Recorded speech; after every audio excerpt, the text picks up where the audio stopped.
Dates milk shake ഉണ്ടാക്കാൻ നമുക്ക് ആവശ്യം ഡേറ്റ്സും പാലും മാത്രമേ ആവശ്യമുള്ളൂ. ഡേറ്റ്സ് നല്ല മധുരമുള്ളതായത് കാരണം ഞാൻ വേറെ മധുരത്തിന് വേണ്ടി ഒന്നും ആഡ് ചെയ്യുന്നില്ല. അപ്പോൾ ഞാനൊരു 10 ഡേറ്റ്സ് എടുത്തിട്ടുണ്ട്. പിന്നെ ആവശ്യത്തിനുള്ള പാൽ, അതായത് 2 ഗ്ലാസ് പാലാണ് ഞാൻ എടുത്തിട്ടുള്ളത്. ഞാൻ 2 ഗ്ലാസ് മിൽക്ക് ഷേക്ക് ഉണ്ടാക്കാൻ ഉദ്ദേശിക്കുന്നുള്ളൂ. അപ്പോൾ 2 ഗ്ലാസ് ആ ഗ്ലാസ്സിന് തന്നെ അളന്ന് ഞാൻ എടുത്ത പാലാണ്. അപ്പോൾ നമുക്കിതെല്ലാം ഒരു ബ്ലെൻഡറിലേക്ക് ഇട്ട് കൊടുക്കാം.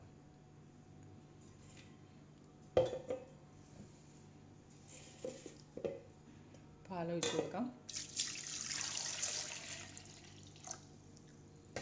ഡേറ്റ്സും ഇതിലേക്ക് ഇട്ട് കൊടുക്കാം. ഇനി നമുക്കിതൊന്ന് അടിച്ചെടുക്കാം. നമ്മുടെ ഡേറ്റ്സ് മിൽക്ക് ഷേക്ക് റെഡി ആയിട്ടുണ്ട്. ഇത് ഉണ്ടാക്കിയെടുക്കാൻ വളരെ ഈസിയാണ്.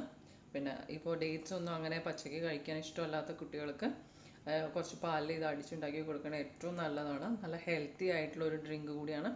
അപ്പോൾ എല്ലാവരും ഇത് ട്രൈ ചെയ്യുമെന്ന് വിശ്വസിക്കുന്നു. നിങ്ങളുടെ അഭിപ്രായം കമൻറ്റ് ബോക്സിലൂടെ അറിയിക്കുക.